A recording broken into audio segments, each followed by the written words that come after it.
folks, so the purpose of this video here is to acquaint you with our author George Orwell of 1984 and also to discuss some traits of what a dystopia is. So the first thing first is that a lot of people may not know that George Orwell was actually born Eric Arthur Blair. George Orwell is a pen name, a pseudonym. He was born in India, which was a British territory. Throughout his life, he's kind of like a rolling stone. He returned to England and attends prep school in Eton, which is a highly respectable school. He goes to Burma, which was another British territory, and serves as a policeman in the Imperial Service. By 1933, he publishes one of his other most prolific books, Down and Out in Paris and London, under the pseudonym of George Orwell. He began to become influenced with the lives of the homeless, the poor, the disaffected. He looked and saw the suffering in humanity while he was in Burma and also in his travels around Paris and London. He married his wife in 1936 and adopted a child in 1944. In 1945, Animal Farm became his first commercial success. After a lifetime of writing, the man wrote other books, many essays, things like that, but he did not really see financial success until the end of his life, basically. And at that time, his wife died. Animal Farm is a short novella.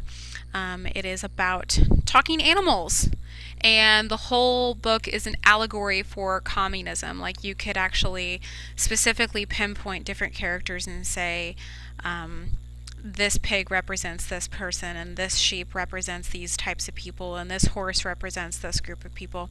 So if you like 1984 and you're interested in that same type of political analysis, Animal Farm is a really good read. And if you could get through 1984, you could totally get through Animal Farm. So after that commercial success, he began working on 1984. And he finished it in 1948. By this time, he was very ill from tuberculosis, and the book was published in 1949, but he really didn't get to enjoy any of the commercial success of that book because he died in January of 1950. A lot of critics consider this to be the culmination of his life's work, and it is a dark novel, which likely reflects those difficult times of his life with his wife dying and being sick from tuberculosis. And he was seen proofreading and working from his hospital bed because tuberculosis patients would be hospitalized for long stretches of time in specialized hospitals. It is considered a dystopia. The term utopia comes from the title work Utopia by Sir Thomas More, which was published in 1516. Other types of utopias would be Francis Bacon's New Atlantis and Jonathan Swift's Gulliver's Travels. So the dystopia is the opposite of a utopia, this perfect society.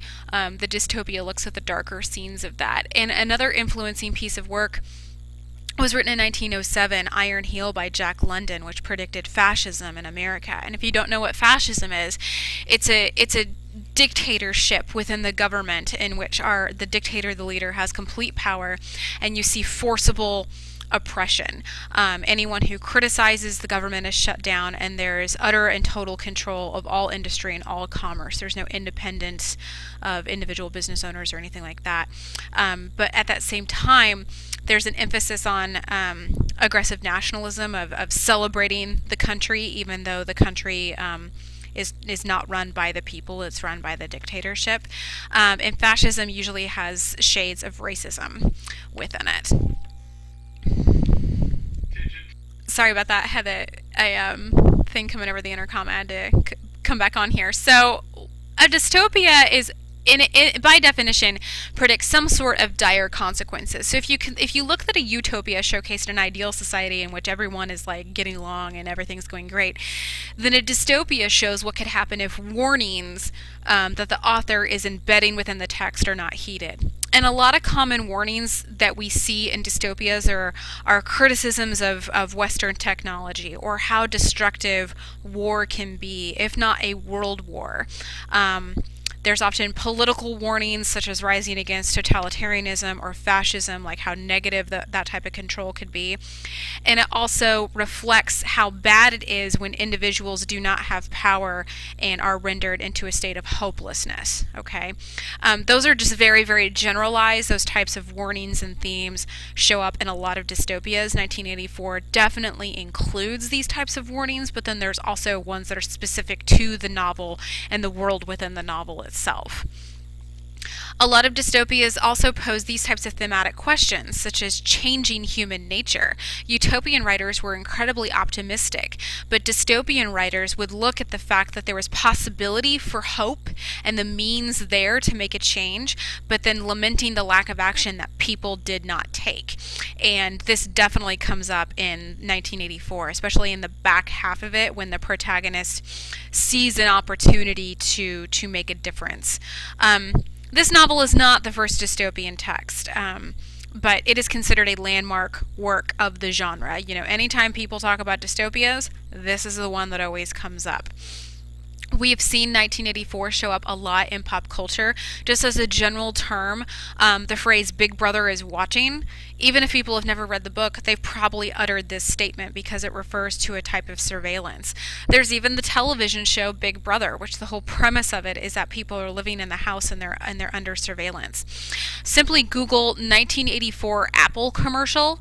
And it's about Macintosh releasing a new computer in 1984, and they're depicting the dystopian society within that. There's even a SpongeBob episode that is an homage to this, and the phrase in there is "Man Ray is watching you." In terms of films, the society that is in the film Equilibrium is blatantly pulled from 1984, and the surveillance technology that drives the plot of the film Eagle Eye is also heavily based on 1984. The novel has an ongoing literary device of irony, and what irony is, it's not the Alanis Morissette song, those are just terrible coincidences, but irony is a contrast between appearance and reality. And so within this novel, the reality is the opposite of what the party says it is, such as they have these 4 governmental offices called the Ministry of Truth, the Ministry of Love, and the Ministry of Peace, and the Ministry of Plenty. But if you look at the reality of what those actually do, hold on. Sorry, I made a tragic mistake of trying to do this at school.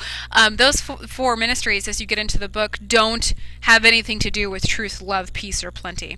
Winston is actually aware of these ironies, and he lives in a world where he's in a society that does not have freedom, but also claims to not have laws. It claims that nothing is actually illegal, but anything that doesn't support the party is squashed. And really look when they get into the discussion of doublethink and doublespeak, that it's defined as the power of holding 2 contradictory beliefs in one's mind simultaneously and accepting both of them. And the book really goes into this, and this is another thing in pop culture that you will hear people say. You'll hear newscasters when they talk about politics, they'll accuse something of being doublespeak, and that's pulled exactly from Orwell and what he witnessed in looking at political regimes of his time. Overall, his imagery that he uses is key to putting together this type of dark, hopeless future that our protagonist Winston lives in.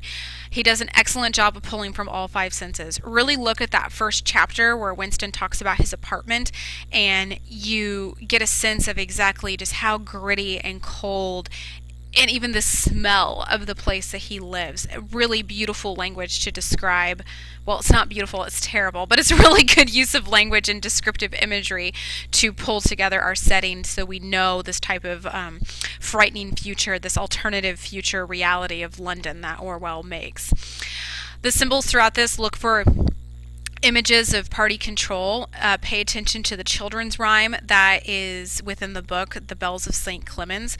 There's often connections made to a forgotten past, and Winston is trying to fill in the blanks from his past and how that ties into his presence.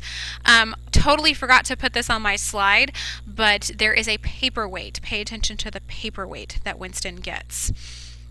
So now that we've talked about like the book itself, you need to know exactly what a dystopia is. These are all the features of what make a dystopia. Not every single one of these is going to be hit. And I'll take an example here of the Hunger Games. Within the Hunger Games, propaganda is used to control society because the government controls entertainment and news, and the Hunger Games themselves is a form of media control and celebration. Information and independent thought and freedom are restricted in the Hunger Games because people cannot go from district to district.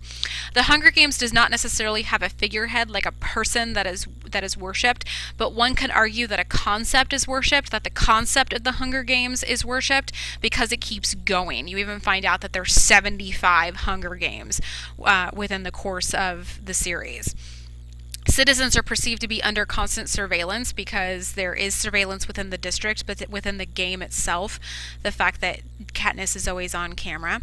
Citizens have a fear of the outside world because they are kept within fences and they're made to be afraid of the forest. Katniss and Gale are not afraid. They go out and they hunt because they figured out that it's not actually that bad.